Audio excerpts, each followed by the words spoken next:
जय हिंद दोस्तों, मैं हूं पीयूष सिंह। एक्टिव ब्रेन में आप सबका स्वागत करता हूं। बीएड में जो सबसे महत्वपूर्ण जो माना जाता है वो फाइनल टीचिंग होता है। ठीक है, तो आज फाइनल टीचिंग आपको लाइव दिखाने वाला हूं, जो एग्जामिनर के सामने होता है। ठीक है, वो कैसे होता है, कैसे क्लास में एंट्री किया जाता है, कैसे पढ़ाया जाता है, कैसे लिखा जाता है, क्या लिखा जाता है, ये सब कुछ दिखाने वाला हूँ। एग्जामिनर क्या पूछेगा वही बताने वाला हूँ। ठीक है, तो अगर आप इस चैनल को सब्सक्राइब नहीं किए हैं तो प्लीज़ आप इस चैनल को सब्सक्राइब कर लीजिए। ठीक है, आइए आपको एक चीज़ दिखा देते हैं कि फाइनल टीचिंग में, जैसे कि मान लीजिए कि मेरा फाइनल टीचिंग है, तो मेरा भूगोल है और हिंदी है। वैसे ही दो दो विषय होता है सबका, कोई मैथ ले लिया, साइंस ले लिया, तो वो डिपेंड करता है आप बीए किए हैं कि बीएससी किए हैं, उस पर डिपेंड करता है। ठीक है, अगर इस विद्यालय में अगर टीचिंग होने वाला तो उस विद्यालय में अधिक बच्चे हैं तो एक दिन में संपन्न कराना हो तो सेक्शन वाइज बांट दिया जाता है। ठीक है, तो जैसे ग्रुप बांट दिया जाता है, 100 बच्चे हैं तो 25-25 करके 4 ग्रुपों में बांट दिया जाएगा। इसलिए ग्रुप में बांट दिया जाता है कि जल्दी से जल्दी टीचिंग संपन्न हो जाए। ठीक है, तो जैसे मान लीजिए कि मेरा 2 सब्जेक्ट है, हिंदी है, भूगोल है। जैसे कि तो आज मेरा मेरा प्रैक्टिकल खुद है, इसीलिए आपके सामने बताना चाहता हूँ। तो देखिए, जो मेरा प्रैक्टिकल है ना, तो उसमें कौन सा सब्जेक्ट मेरा भूगोल आता है। तो भूगोल में देखिए आपका टीचिंग जो फाइनल फाइल होती है उसे कैसे बनाया जाता है, तो आइए आपको दिखा दें। तो फाइनल फाइल की कॉपी होती है, देखिए, देखिए भूगोल का है। ठीक है, देखिए भूगोल का है। ठीक, समझ में आ गया आपको, दिख गया अच्छे से। ये फाइनल भूगोल का है। भूगोल का अगर बच्चे को अगर बहुत अच्छे से पढ़ाना हो, बहुत अच्छे से बताना हो, तो अगर चार्ट जरूर बनाना चाहिए। इसमें अच्छे से समझ में आए। देखो क्या है, सोलर प्लांट। ठीक है, सोलर सिस्टम, समझ में आ गया आपको। तो चलते हैं, आप कॉलेज पे चलते हैं और पूरा लाइव आपको प्रोसेस दिखा दें। जो भी क्वेश्चन बनता है थर्ड सेमेस्टर में कि कैसे होता है कैसे नहीं होता है, सबकी समस्या बनी रहती है। तो आज समस्या ख़त्म हो जाएगी। ये छात्र जो फर्स्ट ईयर में है और जो थर्ड सेमेस्टर में जाएंगे, उनके लिए तो एकदम महत्वपूर्ण है। क्योंकि उनके आधा तो टेंशन यही बना रहता है कि कैसे होता है। तो किसी से पूछने की ज़रूरत नहीं पड़ेगा, जब देख लेंगे आप तो सारा समस्या दूर हो जाएगा। ठीक है, आपको समझ में आ गया। तो चलते हैं कॉलेज और आपको पूरा दिखाते हैं लाइव प्रोसेस।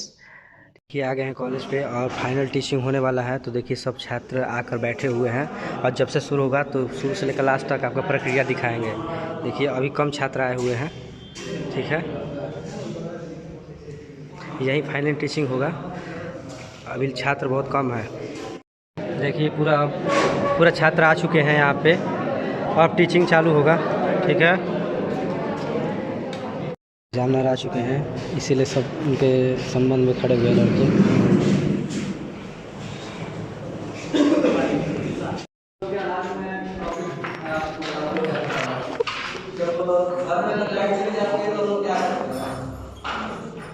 लाइट चली जाने के बाद घर में क्या होगा, और अंधेरे को दूर करने के लिए लोग क्या करते हैं, और अगर टॉर्च या बल्ब जलाते हैं तो उससे घर में क्या हो जाता है, प्रकाश। तो आज हम आपको प्रकाश के बारे में बताएंगे।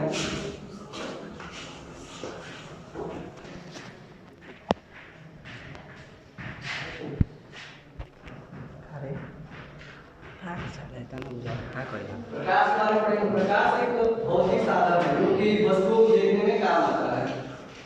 समझ आ रहा है? Yes sir. और प्रकाश अनुप्रस्थ तरंग और चुंबकीय तरंग का भी भाग होता है। और फोटॉन सिद्धांत के अनुसार प्रकाश में ऊर्जा के छोटे छोटे पैकेट होते हैं, कण होते हैं, जिन्हें फोटॉन सिद्धांत के लिए बिना मॉडल करता है। क्या क्या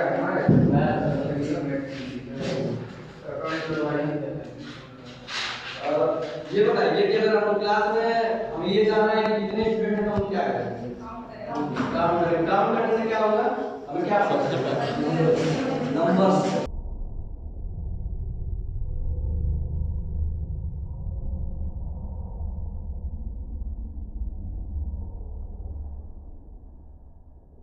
नंबर्स होते हैं तो बता सकता है बहुत सारे, 1 2 3 4 5, 1 2 3 4 5 को हम लोग एक और नाम से जानते हैं। क्या किसी को पता है कि हम उसको क्या बोलते हैं, प्राकृतिक संख्या। तो मेरा टॉपिक प्राकृतिक संख्या है, प्राकृतिक संख्या के बारे में आपको बताएंगे। बच्चों आज की क्लास हम अपनी शुरू करने से पहले आप लोग से मैं कुछ क्वेश्चन करूंगा।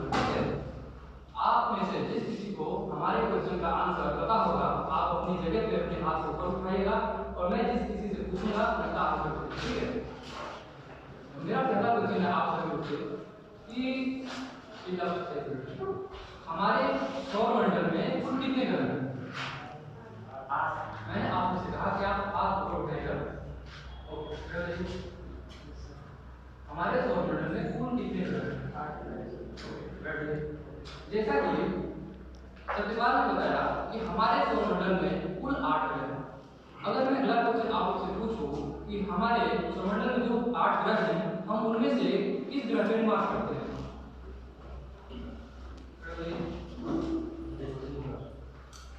हम जिस ग्रह पर निवास करते हैं उस ग्रह का क्या नाम है? है लेकिन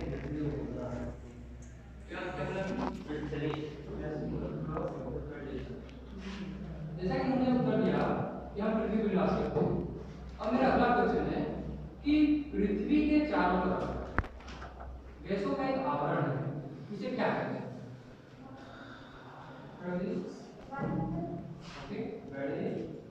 तो ये बताइए कि आप लोग वायुमंडल से क्या समझते हैं? क्या कोई बता सकते हैं? चलिए कोई बात नहीं। तो आज का हमारा जो प्रकरण है वो है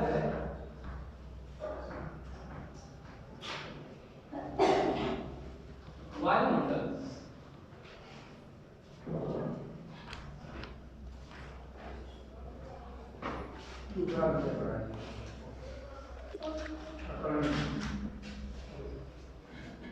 अच्छा, आपने रामायण को देखी होगी। तो रामायण में 3 राजाओं के बीच युद्ध हुआ था। ओके, आपने बताया कि रामायण में राम और रावण के बीच युद्ध हुआ था। और किसने बोला कि राम और रावण आप ये बताइए कि राम और रावण के बीच जो युद्ध हुआ था धर्म का, सत्य का, अच्छाई का, उसमें विजय किसकी हुई थी? ओके, बैठ जाइए। तो अगर व्याकरण की दृष्टि से देखें हम तो राम क्या है? संज्ञा, ठीक है। तो आप लोग संज्ञा से क्या समझते हैं? कोई बात नहीं, आज हम लोग हिंदी विषय के अंतर्गत प्रकरण संज्ञा को विस्तृत रूप से पढ़ेंगे।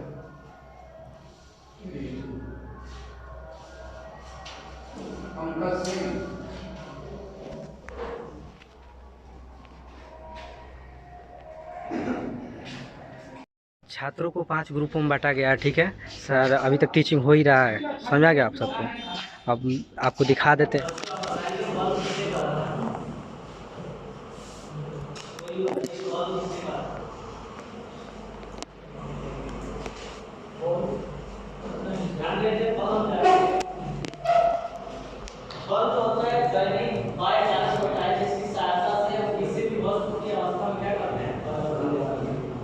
जैसे दैनिक जीवन में देखा जाए, कोई भी अगर गाड़ी है या बाइक है तो खराब हो जाती है तो उसको हम वापस क्या करते हैं? अर्थात जो बाय क्या है, बल्ब के लिए जो है 2 अवस्थाएं होती हैं। जैसे कि F इक्वल टू होता है m इनटू स्मॉल a, अर्थात बल्ब हम किसको दे रहे हैं?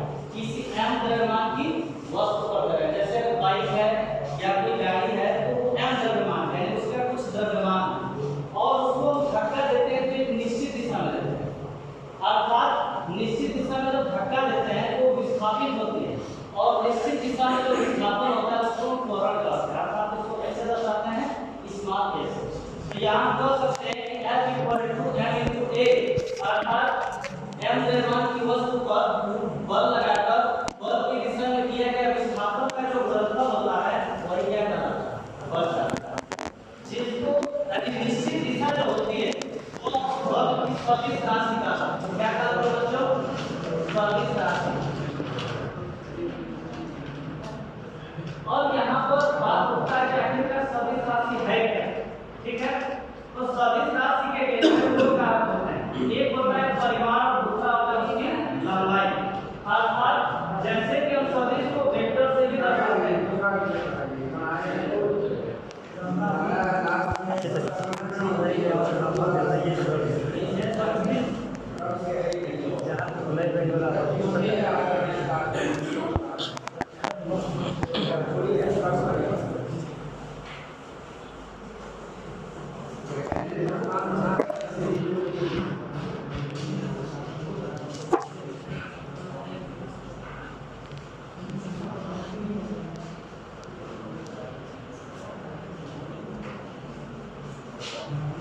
गणित प्रकरण में जो है हम आज पढ़ेंगे रेखीय समीकरण।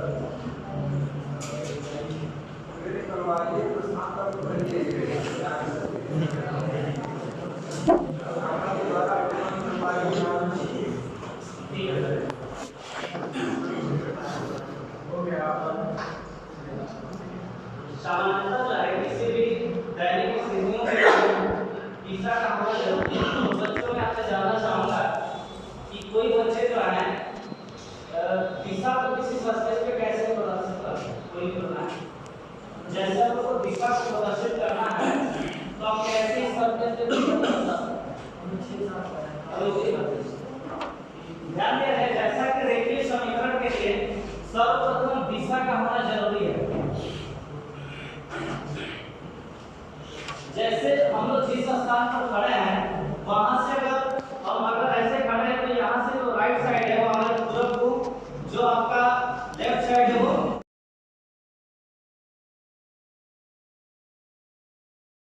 देखिए आपको पूरा लाइव दिखा दिए ना। लाइव देखने के बाद इतना समझ में आ गया होगा कि कैसे होता है कैसे नहीं होता है, फॉर्मेट क्या होता है। देखिए बहुत से लोग परेशान रहते हैं, वैसे आपको दिख नहीं रहा होगा तो आपको मैं पूरी डिटेल यहाँ पे बता देता हूँ। देखिए क्या होता है कि जब सेक्शन वाइज बांटा गया है ना, तो आपके जो एग्जामिनर आपके क्लास में जब होंगे, इंटर करेंगे जब क्लास में, तो जब टीचिंग स्टार्ट होगा तो उसमें क्या होता है ना कि जैसे कि रोल नंबर के हिसाब से बुलाया जाता है टीचिंग के लिए, ठीक है। तो मान लीजिए आपका रोल नंबर 2 है तो आपको 2 बोला जाएगा, तो आप जाएंगे।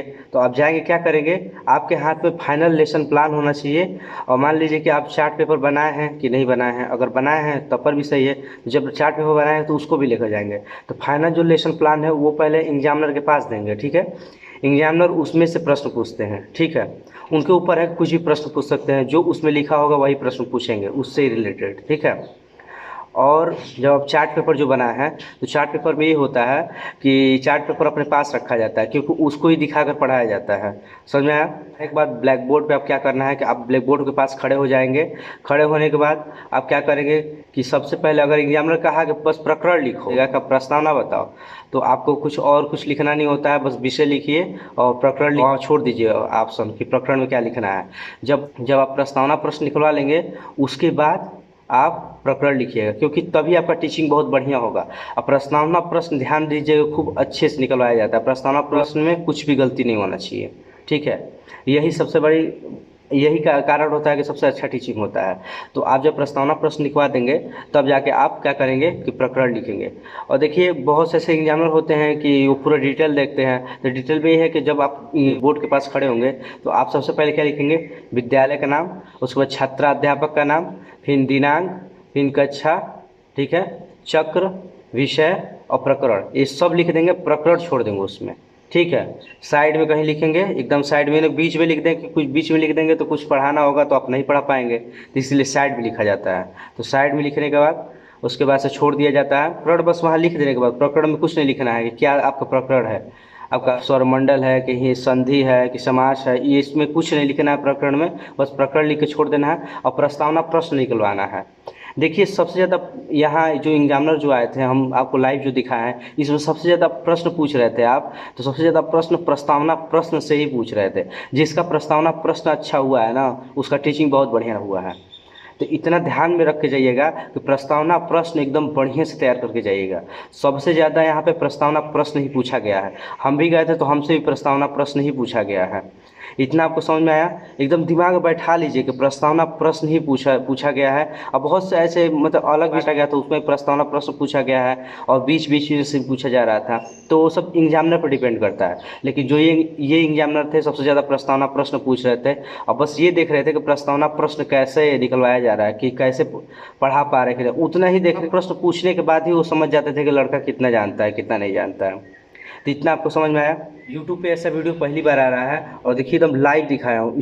किसी भी बच्चे को इसमें दिक्कत हो रहा है तो देखने के बाद एकदम कंफर्म हो जाए। का बना रहता है कि फाइनल लेसन प्लान कैसे होगा। तो देखिए फाइनल लेसन प्लान आपको दिखा दिए कि कैसे होता है कैसे नहीं होता है, पूरा प्रोसेस दिखाया है। लाइन एक एक छात्र को बुला कर वहाँ प्रस्तावना प्रश्न पूछा जा रहा है और उन लोग के पढ़ाने का तरीका देखा जा रहा है, कैसे पढ़ा रहे हैं कैसे। देखिए सबसे ज़्यादा देखा जा रहा है पढ़ाने का तरीका कैसे खड़े हो रहे हैं, कैसे बोल रहे हैं, क्लास के जितना बड़ा क्लास हो उसके हिसाब से बोल रहे हैं कि नहीं बोल रहे हैं, जितना बड़ा क्लास हो उसके हिसाब से लिख रहे हैं कि नहीं लिख रहे हैं, ये सबसे ज़्यादा बढ़िया से देखा जा रहा था। इस चीज़ को बहुत बारीकी से देखा जा रहा था, समझ में आया। देखा जा रहा था कि ब्लैक बोर्ड पे लिख रहा है तो जो स्केल कर बहुत से ऐसे छात्र होते हैं लिखते हैं और हाथ से मिटा देते हैं, तो वो भी देखा जा रहा था कि जो लिख रहा है वो डस्टर से मिटा रहा है कि नहीं मिटा रहा है। तो आपको क्या नहीं करना, आपको हाथ से नहीं मिटाना है, आपका डस्टर का प्रयोग करना है। जो माइक्रो टीचिंग में बताया गया है वैसे ही फॉलो करना है, समझ में आया। जो माइक्रो टीचिंग में बताया गया है सेम वैसे ही करना है। इतना आपको समझ में आ गया। एक को खड़ा करके प्रश्न नहीं पूछ सकते। आप क्या करेंगे कि सामूहिक प्रश्न पूछेंगे और जो जो हाथ खड़ा करेगा उसको खड़ा करा सकते हैं। आप बताइए ऐसे। अगर प्रस्तावना प्रश्न आप किसी से भी पूछते हैं तो आप ये नहीं है कि एक को एकदम दिखा करके आप खड़े हो जाइए आप बताइए, ऐसे नहीं। प्रस्तावना पर सामूहिक पूछा जाता है, पूछने के बाद जो हाथ खड़ा करता है ऊपर उसको खड़ा कराया जाता है और वो बताता है।